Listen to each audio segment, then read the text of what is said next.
ஓம் சாய்ராம். என் அன்பு செல்லமே, என்னுடைய அழகான தங்கமே, என்ன யோசனை? என்னென்னவோ யோசனை சாய், எனக்கு என்ன யோசிக்கிறேனே தெரில அப்படின்னு தான் நீ சொல்ற. ஆமாம், அதுதான் நானும் கேட்குறேன். ஏதாவது யோசனையாக இருந்தால் எனக்கு தெரியும். ஏதோ அமைதியாக உட்காந்துருக்க, ஆனால் ஒரு சிந்தனை உன் மனசுக்குள்ளே ஓடலை. 1000 சிந்தனை ஓடுது. எதை பற்றி யோசிக்கிறது, எதை விடுறதுன்னு கூட தெரியல. அந்த அளவுக்கு உன் வாழ்க்கையில் நீ ஏதேதோ சிந்திச்சிட்டு இருக்க. இங்கே காப்பாத்துறதுக்கு ஆள் இருக்கு, வழி நடத்துறதுக்கு ஆள் இருக்கு, தப்பு செஞ்சா தட்டி கேட்கறதுக்கு ஆள் இருக்கு, நல்லது நடக்கணும் அப்படின்னா அந்த நல்லது நடத்தி கொடுக்க ஆள் இருக்கு.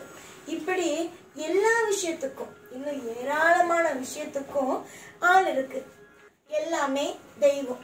அப்படி இருக்கும்போது நீ ஏன் கவலைப்படணும்? என்ன விஷயத்துக்காக கவலைப்படணும்? முதல்ல சொல்லு. ஒவ்வொரு நாளும் கோவிலுக்கு வர, உன்னால முடிகிறப்பெல்லாம் கோயிலுக்கு வர. கோயிலுக்கு வந்து நீ என்ன சொல்ற? உன்கிட்ட வாழ்க்கையை ஒப்படைச்சிட்டேன், நீ தான் இனிமே என் வாழ்க்கையை பார்க்கணும் அப்படிங்கிற. நானும் உனக்கு வாக்கு கொடுக்குறேன், நான் உனக்கு எல்லாமே செஞ்சு தரேன்னு. ஆனால் நீ அடுத்த நிமிஷம் என்ன பண்ற? திருப்பி அழுக ஆரம்பிக்கிற, திருப்பி கஷ்டம் வந்துடுமோ அப்படின்னு நினைக்கிறேன். இதுல நீ ஏன் என்கிட்ட வாழ்க்கையை ஒப்படைக்கணும்? சொல்லு பார்க்கலாம். ஒன்னே ஒன்று நல்லா புரிஞ்சுக்கோங்க. வாழ்க்கையில தெய்வத்தை நம்பி ஒரு விஷயத்த நீங்க ஒப்படைச்சிட்டீங்க அப்படின்னா அது மற்றபடி நீங்க வேற எதையுமே நினைச்சு கவலைப்படணும், கண்ணீரை சிந்தணும், வாழ்க்கை முழுக்க நமக்கு துன்பமா தான் இருக்கும் அப்படிங்கிறதெல்லாம் நினைச்சு கவலையே பட வேணாம். என்னைக்கு நீங்க ஒரு தெய்வத்தை மழை போல நம்பிட்டீங்களோ அந்த தெய்வம் உங்களை இன்னைக்கு இல்லை எப்படியோ காப்பாத்திரும். அதை மட்டும் மறந்துடாதீங்க. உங்க வாழ்க்கையை பார்க்கும்போது எனக்கு ஒரு விஷயம் மட்டும் சொல்லணும்னு தோணும். அது என்னன்னா, நிறைய விஷயத்த ஒரே ஒரு நாள் போட்டு ஒரே நிமிஷத்திலேயே போட்டு குழப்பிக்காத. அது மிகப்பெரிய ஒரு வேதனையும் பாரம் அப்படிங்கிற ஒன்றுத்தையும் கொடுக்கும். என்னைக்கும் நீ செய்யற வேலைய எப்பயும் நமக்கு இப்படி நடந்துருச்சு அப்படி நடந்துருச்சுன்னு போட்டு குழப்பிக்காத. ஒரு விஷயத்தை பத்தி யோசிக்கிறேன்னா அந்த விஷயத்தை பத்தி மட்டும் யோசி. அதை விட்டுட்டு வேறு வேறு வேறு வேறு விஷயத்தெல்லாம் போட்டு யோசிச்சு ஒன்னா போட்டு குழப்பி எதுக்கு? நீயே சொல்லு. அதனால உனக்கு ஏதாவது புதுசா யோசனை உனக்கு தோண போதா? ஒரே நேரத்துல பல விஷயத்தை பத்தி நீ யோசிக்கிறல்ல, குழப்புக்கிறல்ல, கண்ணீர் விடுறல்ல. ஒரே நேரத்துல இத்தனை விஷயத்தையும் பத்தி யோசிக்கும் போது உன் வாழ்க்கையில ஏதாவது கிடைக்குதா? நிம்மதி கிடைக்குதா? இல்லையே. அந்த நேரம் உனக்கு தலைய வலிக்குது, மன உளைச்சலா இருக்கு, இப்படிதானே இருக்கு. அதனால ஒரு விஷயத்தை பத்தி யோசிச்சா ஒரு விஷயத்தை பத்தி மட்டும் யோசியுங்க. அதிகமா போட்டு போட்டு போட்டு கவலைப்பட்டுக்கிட்டு இருக்காதீங்க. நீங்க கவலைப்பட்டு உடலை தான் நீங்க விடுறீங்களே தவிர உங்க வாழ்க்கையில சந்தோஷத்தை அனுபவிக்கிறீங்களா? தெய்வத்து கையில ஒப்படைச்ச வாழ்க்கைய பத்தி யோசிக்காம நிம்மதியா இருக்கிற வழிகளை மட்டும் தேடுங்க. நிறைய நிம்மதியான வழிகளை நான் கொடுத்தாலும் நீங்க உங்க கண்ணால பாக்குறது, நீங்க எடுத்துக்கிறது கவலைங்கிற ஒரு பாதையை மட்டும்தான். என்னைக்கா இருந்தாலும் உன் வாழ்க்கை என் கையில தான் இருக்குங்கிறத மறந்துடாத. உன் வாழ்க்கையில இன்பம் கண்டிப்பா இந்த சாய் நடத்தி வைப்பேன் அப்படிங்கிறதையும் மறந்துடாத. தொடர்ந்து நீ செய்யற விஷயத்தினால பல வெற்றியும் பலவிதமான மாற்றமும் உனக்கு கிடைக்கும். இன்னைக்கு செய்கிறோம், நம்ம தோத்து போயிட்டோமே, நாளைக்கு செய்கிற விஷயத்துல நீ தோத்து போயிடுவோமோ அப்படின்னு நினைக்காத. இன்னைக்கு தோத்து போனா நாளைக்கு தோத்துதான் போகணும் அப்படிங்கிற அவசியம் இல்லை. இன்னைக்கு தோத்து போன பாடத்தை வச்சு நாளைக்கு ஜெயிப்பேன்.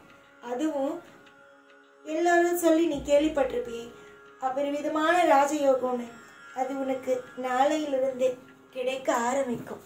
நம்பிக்கையா என்னை வணங்கி, என்னன்னு இல்லை எந்த தெய்வமா இருந்தாலும் நம்பிக்கையா வணங்கி, நம்பிக்கையா நீ தெய்வத்துக்கிட்ட இதைத்தான்னு சொல்லிட்டு உன் வேலை எவ்வளவுதான் கஷ்டமா இருந்தாலும் வேலையை பார்த்துக்கிட்டு நிம்மதியா இருந்தா ஒரு நாள் இல்லை ஒரு நாள் கூடிய விரைவா நன்மைங்கிறது நடக்கும். தெய்வத்துக்கிட்டேயும் சொல்லுவாங்க சில பேர், அவங்களும் போட்டு ஒன்ன மாதிரி குழப்பிப்பாங்க. அப்படி இருந்தால் நிம்மதிங்கிறது எப்படி கிடைக்கும்? நிம்மதி வேணும்னா முதல்ல சில விஷயத்த மறக்கணும். வாழ்க்கையில் எதை நீ போட்டு ரொம்ப குழப்பிக்கிட்டு இருக்கியோ அந்த விஷயத்த மறக்கணும், என் கையில் ஒப்படைக்கணும். அதுக்கப்புறம் நிம்மதியாக இருக்கணும். இந்த நிமிஷம் இந்த வாக்கு கேட்டுக்கிட்டு இருக்கும்போது எது உன்னை அதிகமாக பாதிக்குது சொல்லு பார்க்கலாம். எந்த ஒரு விஷயத்த போட்டு அதிகமாக குழப்புறியோ அதை இந்த நிமிஷமே தூக்கி என் பாதத்தில் போடு. கூடிய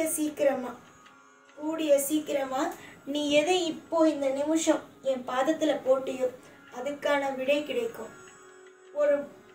அது மிகப்பெரிய ஒரு கேள்வியாக இருக்கலாம், அதாவது இது நடந்துருமா அப்படிங்கிற ஒரு விஷயமா இருக்கலாம், எது வேணாலும் இருக்கலாம். என் காலில் போடு. நிச்சயமா கூடிய சீக்கிரமா இன்னும் 12 மணி நேரத்துக்குள்ள அதுக்கான ஒரு தீர்வை நான் காட்டுறேன். இதுவரைக்கும் கவலைப்பட்டது, வேதனையா இருந்தது, மன உளைச்சலா இருந்தது எல்லாம் போதும். இதுக்கு மேல மன உளைச்சல், வேதனை, கண்ணீர்னு எதுவுமே இல்லாம நான் பார்த்துக்கிறேன்.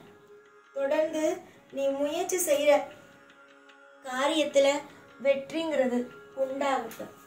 ஐஸ்வர்யம் அப்படிங்கிறது கிடைக்கட்டும். கிழிஞ்ச துணியை எப்படி எவ்வளவுதான் கிழிஞ்சதோ அதை தச்சு பழைய மாதிரி ஆக்க முடியாதோ, நீ என்ன நினைக்கிற அதே மாதிரி தான் வாழ்க்கையும் அப்படின்னு நினைக்கிறேன். கண்டிப்பாக கிடையாது. உன் வாழ்க்கைங்கிறது கிழிஞ்ச துணியோட ஒப்பிடாத. அது ஒரு அழகான ஒரு வாழ்க்கை. உன் வாழ்க்கை சீக்கிரமா உன் வாழ்க்கையில உனக்கு பிடிச்ச மாதிரி எல்லாத்தையும் நடத்துறேன். எல்லாம் உனக்கு கிடைக்கிற மாதிரி ஏற்பாடும் பண்றேன். எதையோ எப்பொழுதும் உன் வாழ்க்கையோட ஒப்பிட்டு பார்க்காத. எல்லாம் வித்தியாசமானது. உனக்கு பிடிச்ச மாதிரியே கூடிய விரைவிலேயே நடக்கும். உனக்கு என்னென்னலாம் பிடிச்சிருக்கோ, என்னென்ன விஷயத்துமெல்லாம் உனக்கு ஆசையோ அது எல்லாம் கூடிய சீக்கிரமா நீ என்ன ஆசைப்படுறியோ, எதெல்லாம் என்கிட்ட கேட்குறியோ எல்லாம் கூடிய சீக்கிரமா கிடைச்சிடும். எல்லாம் அற்புதமா உன் வாழ்க்கையில மலர்ந்துடும். இதுவரைக்கும் யோசிச்சு கவலைப்பட்டு கண்ணீரை சிந்தின உன்னுடைய வாழ்க்கையில இனிமே கண்ணீரே இல்லாம உன் வாழ்க்கைய அமைச்சு நான் தருவேன். புரிஞ்சிச்சா? நம்பிக்கையோட இருங்க, அத்தனையும் சுபமா இருக்கும். என் மேல நம்பிக்கை வச்சு ஒவ்வொரு விஷயத்தையும் செஞ்ச உனக்கு இனி வரும் காலம் மொத்தமும் சிறப்பான காலங்கள் மட்டுமே. தொடர்ந்து முயற்சிகளை செய்து கொண்டே இரு, எல்லாம் நல்ல பலனாகவே கிடைக்கும். ஆயுள் மொத்தமும் இந்த ஜென்மம் மொத்தமும் உனக்கு நன்மைகள் மட்டுமே நடக்கும். இனி 7 ஜென்மத்திற்கும் உன் கூட இருந்து நான் வழி நடத்துவேன். எப்பொழுது உன் கூடவே இருப்பேன். இந்த சாய்நாத்.